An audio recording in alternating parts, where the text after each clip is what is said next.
2 de fevereiro de 1987. Ecoam nesta sala as reivindicações das ruas. A nação quer mudar. A nação deve mudar. A nação vai mudar. Hoje, 5 de outubro de 1988, no que tange à Constituição, a nação mudou. Entre 1964 e 1985, o Brasil viveu os chamados anos de chumbo. Foram 21 anos de forte repressão, com censura às artes, tortura, vigilância, prisões e muita gente desaparecida. Em 1979, o general João Batista de Figueiredo assume a presidência com o compromisso de iniciar um processo de abertura, mesmo que lenta e gradual. As pressões pela retomada da democracia eram tanto internas quanto externas.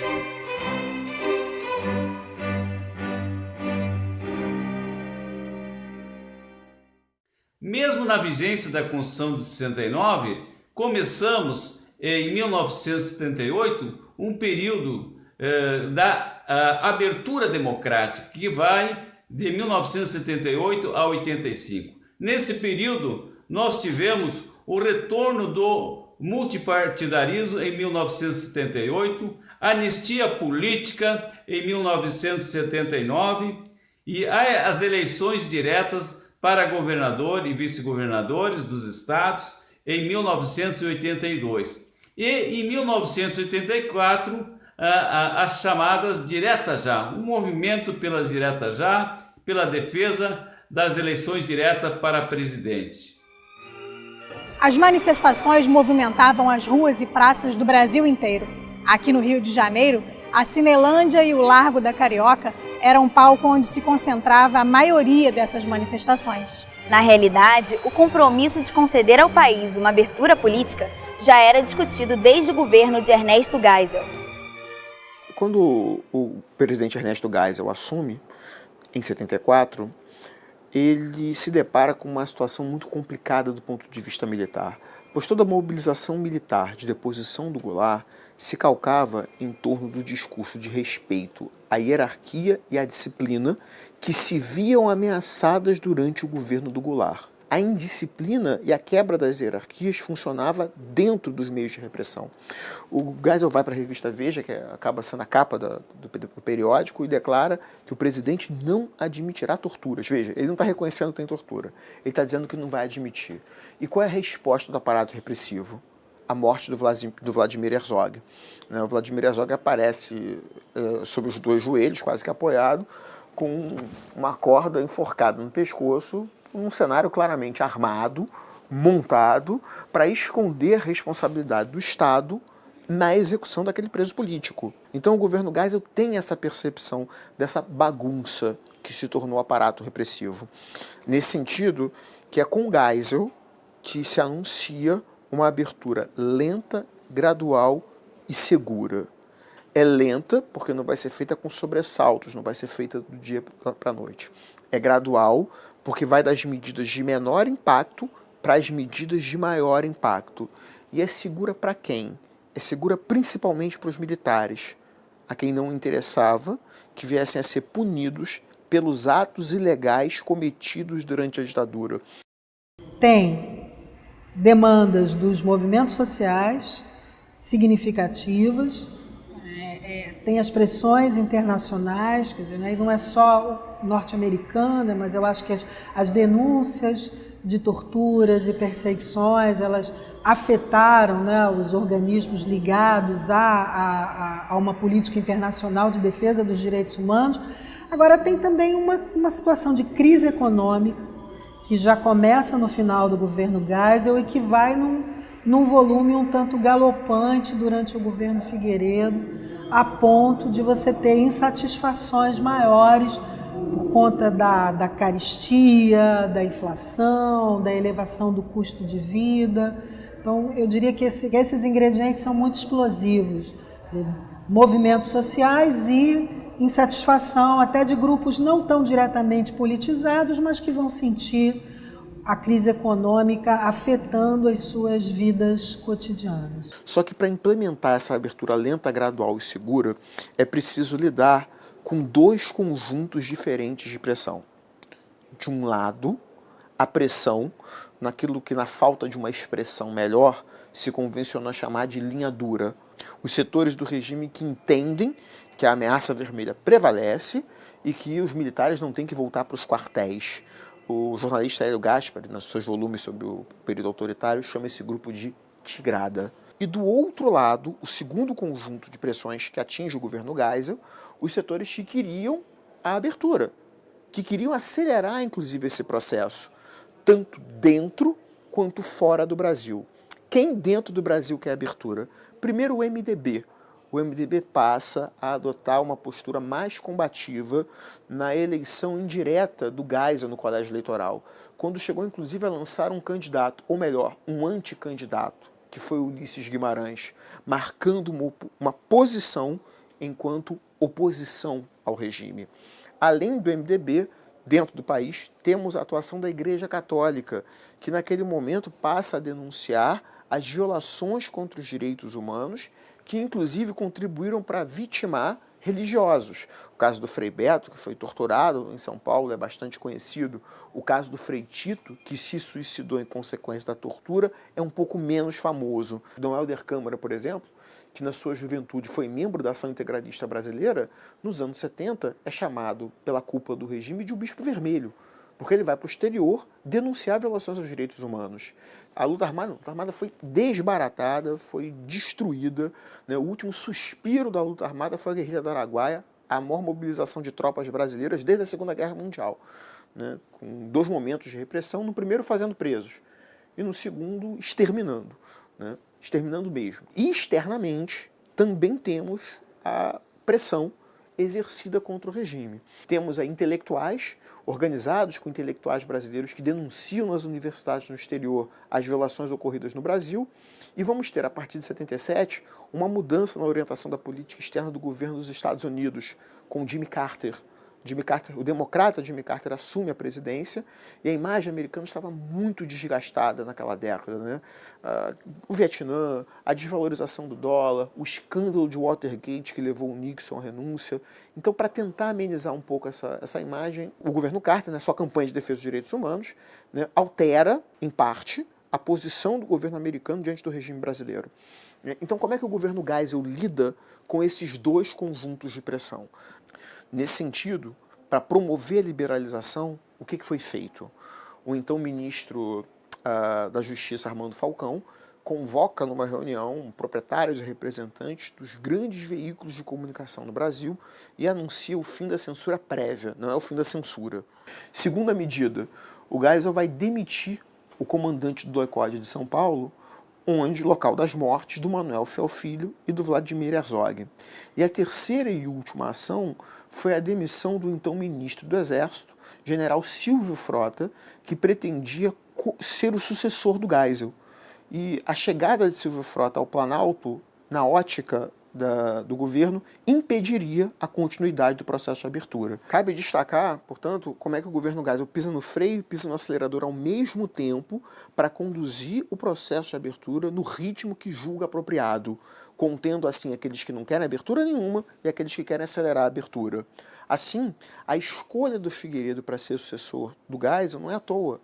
De todos os generais presidentes, ele foi o único que conseguiu emplacar o sucessor. Já Figueiredo, que tinha sido chefe do SNI, conhecia bem por dentro a bagunça que o aparato repressivo tinha se tornado. Não foi à toa que o general Golbery Couto e Silva declarou sobre o SNI, Serviço Nacional de Informações: criamos um monstro. Ele reconhecia que tinha perdido o controle sobre esse órgão. E aí Figueiredo entra com o propósito de dar sequência a essa abertura lenta, gradual e segura. E aí no seu governo merecem destaque 2 ações. A primeira delas é a campanha pela anistia, que é um movimento que nasce da sociedade, que nasce dos familiares de presos políticos, que nasce da busca pelos desaparecidos e que é encampado pelo próprio Figueiredo. Afinal, ele próprio, na sua juventude, passou pela experiência de ter um familiar que teve que fugir do Brasil, teve que se exilar do Brasil por motivos políticos. Não à toa ele vai em pessoa no Congresso Nacional entregar a proposta de anistia. Em setembro de 1979, volta ao Brasil Dulce Maia. Ela foi a primeira mulher a ser presa, torturada e banida. Foi também a primeira a regressar ao país. Produz um impacto e uma comoção nacional significativos, né? Porque eram lideranças políticas, né? Fortes, significativas, né? e que voltavam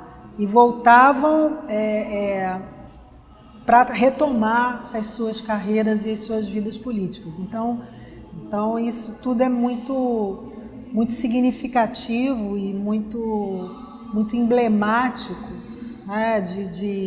Não vou dizer de retomada de um processo democrático interrompido, mas de retomada de vidas e de vidas públicas brutalmente interrompidas pelas ações de perseguição política que os governos ditatoriais militares impetraram.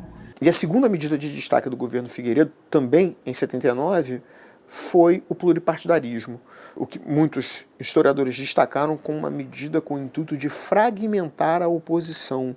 A oposição que estava toda unida no MDB, agora se via fragmentada em diferentes correntes que disputariam em 82 a primeira eleição para os governos estaduais com voto direto, né? E nessa eleição, mesmo com a oposição fragmentada, forças oposicionistas, lideranças oposicionistas se saíram vitoriosas nos 3 principais estados brasileiros, principais do ponto de vista econômico e do ponto de vista político.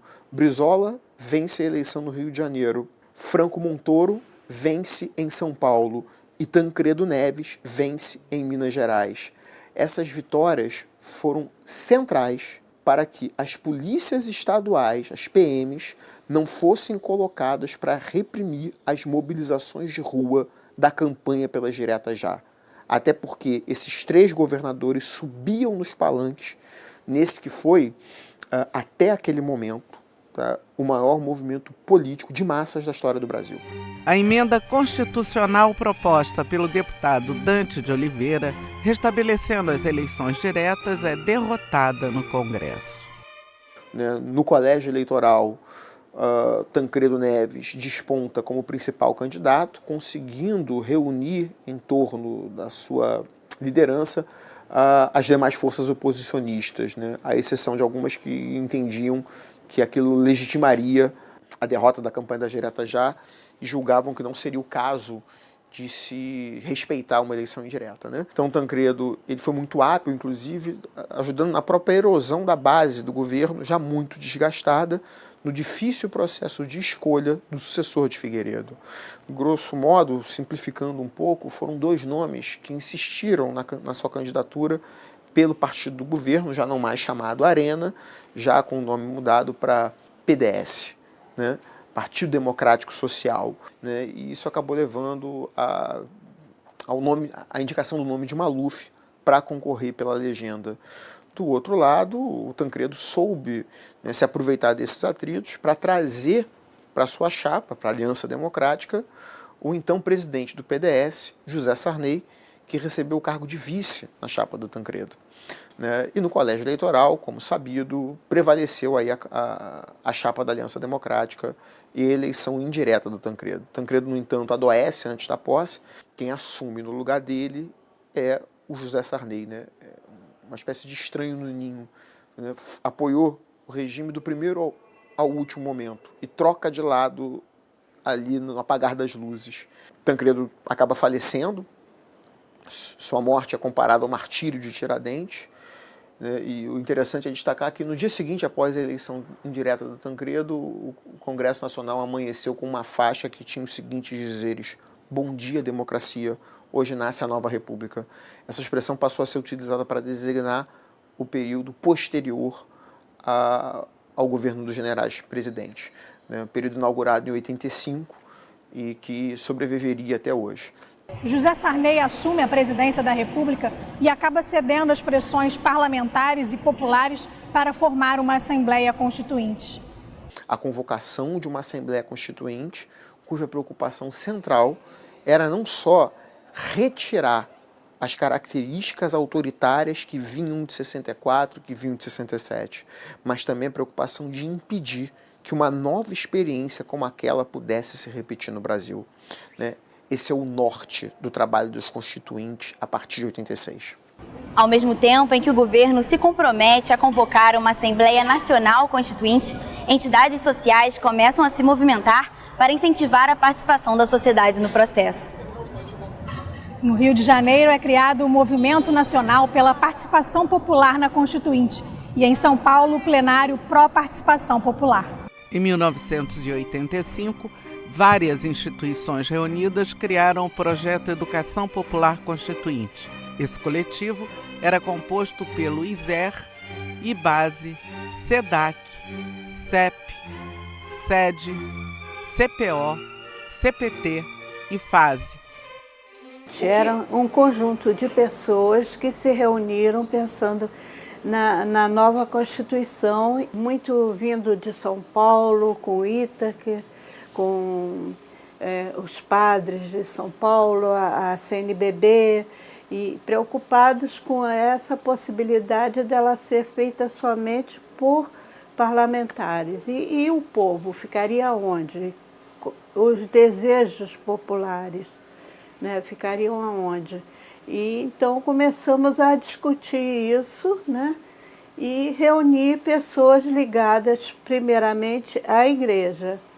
Depois foram os sindicatos, associações de moradores, até índios, né, deram alguma contribuição para essa nova Constituinte. Grupos de empregadas domésticas, que até o primeiro grupo a entregar a emenda popular foi as empregadas domésticas. As ideias eu acho que continuam no ar, né? Coisas que a gente viu que foram importantes e que hoje não é nada importante, como, por exemplo, o direito à saúde, a educação. Quanta coisa foi feita! A educação foi uma coisa maravilhosa, mas e aí? Dissolveu tudo em água. A gente tem ainda um aprendizado, tem algo para ser instaurado e que não passa apenas por uma cultura política daqueles que são os mais pobres ou mais despossuídos ou com as maiores carências, mas é uma cultura política que tem que afetar as nossas elites também, né? As nossas elites também têm que perceber, né, que uma democracia plena passa por igualdade de direitos, em que todos tenham uma vida digna, em que todos possam ser dignamente recompensados pelo fruto do seu trabalho. Foi a sociedade mobilizada nos colossais comícios das diretas já, que pela transição e pela mudança derrotou o Estado usurpador. Termino com as palavras com que eu comecei esta fala. A nação quer mudar. A nação deve mudar. A nação vai mudar. A Constituição pretende ser a voz, a letra, a vontade política da sociedade rumo à mudança. Que a promulgação seja nosso grito. Mudar para vencer. Muda, Brasil! Declaro promulgada o documento da liberdade, da dignidade, da democracia, da justiça social do Brasil. Que Deus nos ajude que isto se cumpra.